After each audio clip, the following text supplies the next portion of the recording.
Bismillahirrahmanirrahim. Assalamualaikum warahmatullahi taala wabarakatuh. Apa khabar semua? Okey. Hari ni aku ingat kita nak sembang-sembang. Kenapa RS3 ni aku beli, apa yang aku suka dan apa yang aku tak suka. Untuk pengetahuan korang semua, motor ni aku dah pakai setahun. So motor ni tahun 2020. Okay, sedikit sejarah lah kenapa aku pakai motor ni. Sebelum ni aku dan kawan-kawan kami banyak main basikal dan camping. Okay, setelah bertahun-tahun kami naik basikal, sorang beli motor.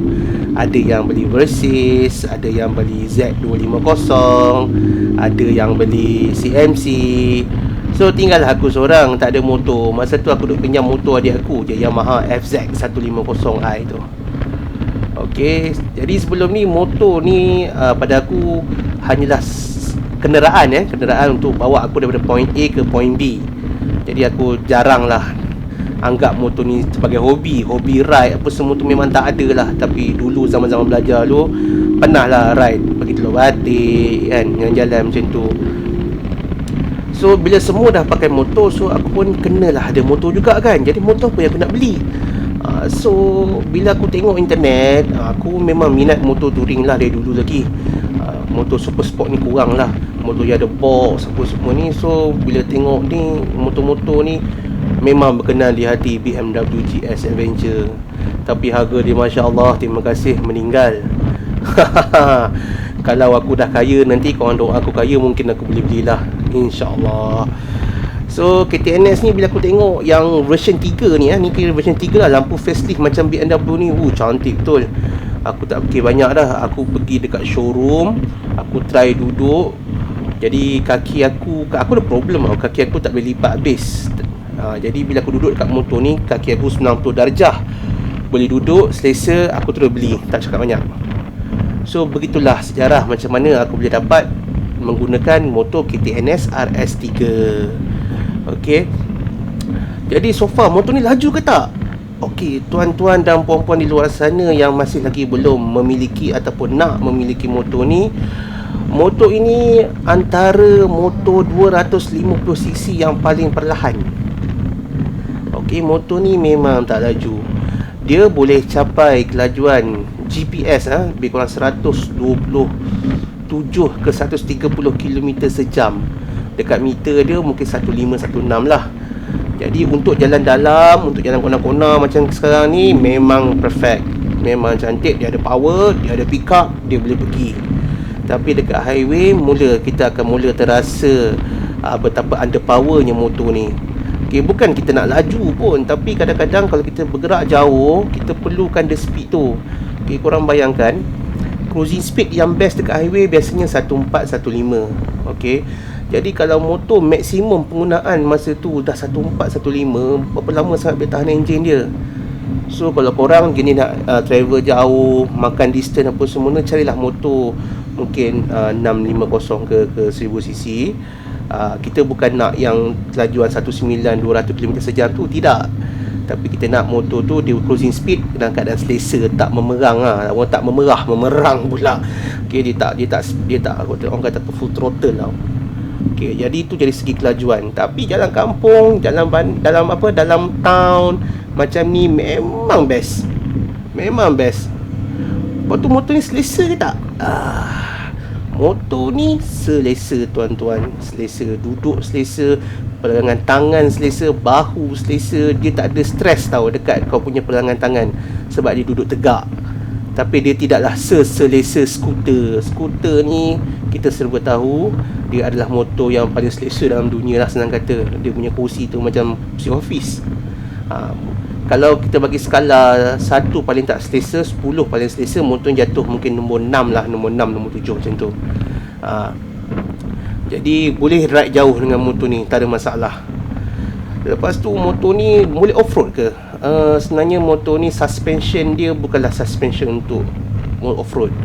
Okey, dia nampak macam motor off-road, tapi dia bukan motor off-road. Motor ni motor on-road sebenarnya tuan-tuan. Okey, suspension dia tak sepower KLX dan lain-lain lah kelas dia. Tapi dia good enough. Okay, setakat ni aku lalu bonggol, aku lalu lubang, dia tak, orang kata apa, dia tak flat tau, dia tak flat habis. Masih lagi ada ruang untuk play dekat situ. Kalau setakat nak lalu jalan ke apa, jalan sawit, gravel, tak ada masalah, dia okey. Lepas tu brake macam mana? Brake motor ni punya brake, sadly to say lah, dia tak ada stopping power yang aku nak. Okay, mungkin sebab motor ni berat, jadi dia ambil masa 2 second ke 3 second untuk betul-betul berhenti kalau tengah laju. Dan motor ni dia tak ada ABS, dia tak ada sebarang assist, dia kosong, kira orang kata motor perak lah. Dia tak ada apa-apa elektronik yang canggih untuk assist kita punya riding. Jadi brake tu dia memang take time untuk berhenti. Nak perlahan okey, tapi untuk betul-betul berhenti, motor ni memang lack of that power lah, that function. Okey, itu bila kenalah dengan harga dia kan. Okey, brake. Brake kalau boleh buat something dengan brake ni memang best lah. Seat motor ni selesa. Jadi dia tak keras sangat, dia tak lembut sangat. Seat asal dia ni korang boleh ride lama. Tapi kalau nak lama lagi, apa yang aku buat, aku tambah jaring kat atas tu. Ya, kalau hujan pun tak seluar, tak basah sangat kan. Lepas tu kalau jalan jauh, aku pakai seluar basikal yang ada padding tu. Itu dia punya seat lah. Seat belakang dia agak keras, seat penumpang. Okey, dan motor ni seat dia sebenarnya pendek tau. Maksud pendek tu kalau naik 2 orang sebenarnya agak sempit. Dia tak berapa panjang. Tu kena keep in mind lah. Kalau saiz kurus, syok lah kan, naik 2 orang kan. Tapi kalau dua-dua saiz gajah, sempit jugalah dengan ada box ni kat belakang tu kan. Okey, dia punya speedometer. Okey, motor dia ada 2, satu analog, satu digital. Yang analog tu untuk baca dia punya, orang kata apa, dia punya RPM. Okey, dia red line dia dekat 9,000. Okey, yang dekat digital dia ada baca minyak, dia ada baca speed, dia ada gear, ada suhu, ada jam. Lepas tu dekat belah kanan tu dia ada berapa 6 petak kecil-kecil tu. Okey, jadi dia tunjuk indikator signal, lampu tinggi, gear neutral dan minyak lah. Benda ni siang useless tau, memang tak nampak signal berkelip ke apa, memang tak nampak bawah cahaya matahari. Kalau malam nampak lah. So kalau zone shine boleh besarkan ke apa ke, memang dia fix lah masalah ni. Tapi sebenarnya model baru dah fully digital lah, TFT screen sepenuhnya. Cumanya aku rasa tak masuk Malaysia kot. Dan apa namanya, belah kanan ada USB port satu, belah kiri ada 12 volt punya soket lah, yang tempat cucur api rokok tu kan. Dan dekat motor aku belah kanan ni dia very slow charging. Biasanya aku buat belah kanan ni, aku akan cas bateri spek GoPro dekat, aku akan letak dalam tank bag. Wire tu aku route daripada bawah masuk atas. Dan belah kiri aku akan buat untuk cas phone lah. Kadang-kadang buka GPS, buka Waze, itulah function dia. Lampu version 3 ni tuan-tuan memang terang. Lampu dia warna putih, memang terang. Okey, kalau korang beli, korang boleh terus pakai untuk jalan malam. So far tak ada masalah. Cuma aku tetap tambah spotlight lah untuk menerangi seluruh alam sampai ke syurga. Spotlight ni aku pakai kalau belah depan tak ada orang, jalan tu betul-betul gelap. Okey, apa namanya, saiz tayar untuk model yang aku pakai ni, belakang 17, depan 18. Dia tak macam dulu ada 2 model, spoke rim dan spoke rim. Yang spoke tu belakang 15 kan. Tapi yang ini belakang 17, depan 18. Tayar depan 18 memang susah nak cari. Tak tahu kenapa, tapi memang susah. Tayar 17 senang, cukup senang. So aku dah tukar sekali tayar. Belakang aku pakai Cross S. Tayar Cross ni kena buka lah dia punya splash guard, sebab getah dia tebal. Dan motor akan tinggi sikit dalam, aku ingat setengah inci kot. So bila tongkat, motor akan lebih sengit daripada biasa. Sebab tayar Cross tu seksi lah, nampak garang kan, off-road kan. Tu reason dia lah kenapa aku pakai. Dan tayar standard kilang dia, kalau hujan memang out lah, memang licin. Itu kena bear in mind lah. Dalam hujan aku pernah sliding lah motor, tapi tak jatuh. Dapat control time hujan. Okay, oil consumption. Okay, penggunaan minyak motor ni adalah sesuatu yang sangat turn off pada aku. Sebab mungkin aku ride bersama geng-geng yang pakai motor fuel injection, dan motor ni masih lagi menggunakan carburetor. So aku dah isi minyak 2 kali, dia orang geng-geng aku baru isi minyak sekali. Okey, full tank dia ni boleh dapat, sebenarnya boleh dapat lebih, tapi kalau kau pulas habis apa semua dalam 100 km lebih ya, dalam 150 160 km lepas tu kena isi dah. Dan dia cepat berkelip tau minyak tu. Tapi reserve dia banyak tau. Tapi korang bayanglah kalau korang tengah bawa minyak berkelip, tak tergundah gulana hati korang tu. Aku tak boleh.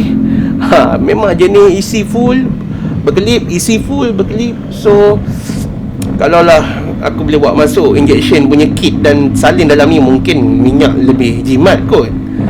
Ini benda teknikal ni aku tak apa reti. Tapi kalau boleh ubah, kalau kau tanya aku benda apa yang aku nak ubah sangat dekat motor ni, aku tak cakap aku nak ubah bagi laju, tak. Aku nak buat dia jadi injection supaya insya-Allah minyak tu lebih murah. Orang kata kalau pakai carburetor ni senang nak maintenance tepi jalan apa semua. Aku bukan reti pasal motor ni, apa-apa aku akan panggil mekanik je. Dah halalan tak reti tu, pakailah yang mana yang aku rasa okey lah kan. Tapi for sure lah, apa saja yang ada dekat motor ni dia akan ada masalah dia yang mendatang lah. Kena prepare lah. Kalau fuel injection mungkin fuel pump dia problem ke dan sebagainya kan.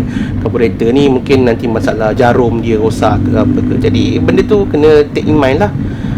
Cumanya ketika aku menggunakan motor ini, aku memang terasa lah dia punya kekuatan minyak dia. Mungkin pulas laju kot. Itulah pasalnya.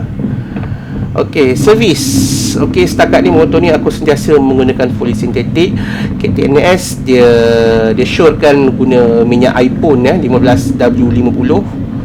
Okey, kalau tukar kat service center tu dalam RM118 lah. Okey, dia pakai 1.8 liter.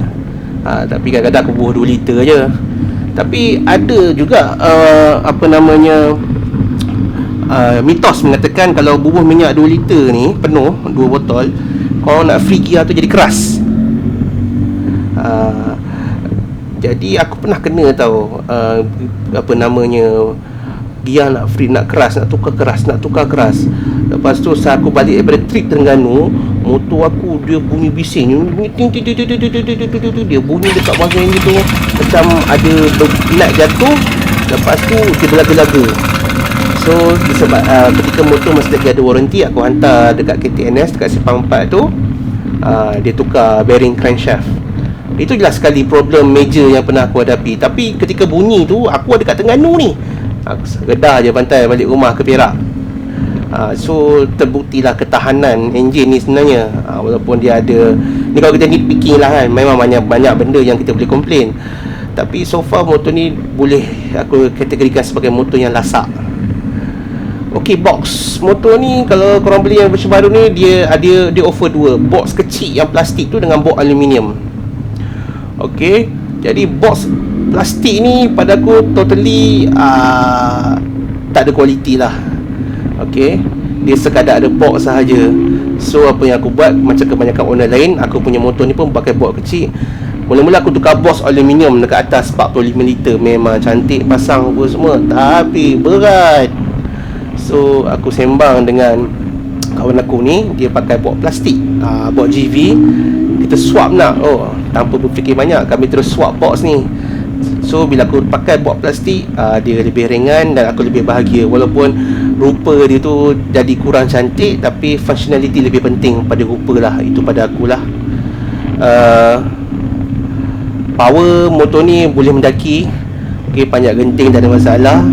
Tapi gear 2, gear 1 jugalah. Walaupun ada power kan, tapi kegagahan dia mendaki tu memang terbukti lah.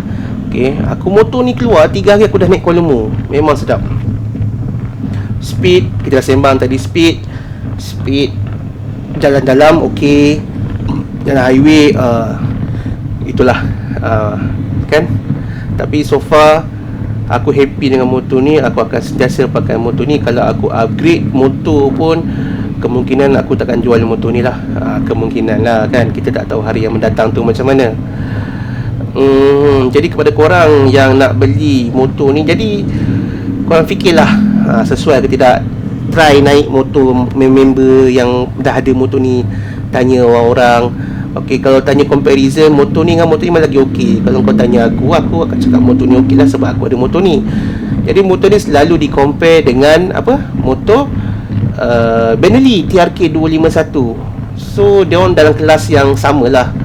Cumanya ni pendapat aku motor RS3 lebih cantik daripada motor Benelli. Dia punya exhaust, dia punya lampu. Benelli ni dia ada pakai injection motor dia. So aku rasa motor Benelli TRK 251 minyak mungkin lebih jimat. Dan dia mungkin laju sikit. Tak tahulah, ni semua mungkin. Aku tak pernah naik Benelli tu. Dulu pun aku fikir nak ambil Benelli ke nak ambil RS3, Benelli ke RS3. Tapi bila pergi showroom nampak RS3 dulu tu, terus beli RS3. Tak fikir dah Benelli apa semua tu. Lagi satu, kau beli Benelli dengan harga yang kau bayar ni, tak silap aku, kau tak dapat box, kau kena tambah. Kemudian kau tak dapat crash bar, kau kena tambah. Kemudian RS3 pula dia dah siap crash bar. Crash bar dia daripada bawah sampai atas lah. Dia cover body, dekat belakang, dekat box pun ada crash bar. So protection dah ada. Handguard aku tambah. Handguard ni aku pakai handguard Buster tiruan, Buster celup. Tapi selagi dia punya tu besi, aku tak ada masalah. Okey, dah terbukti melindungi tangan. Okey, apa lagi? Cermin. Side mirror ni dulu orang kata mudah-mudahan lama asyik jatuh ke side mirror, cermin dia tu.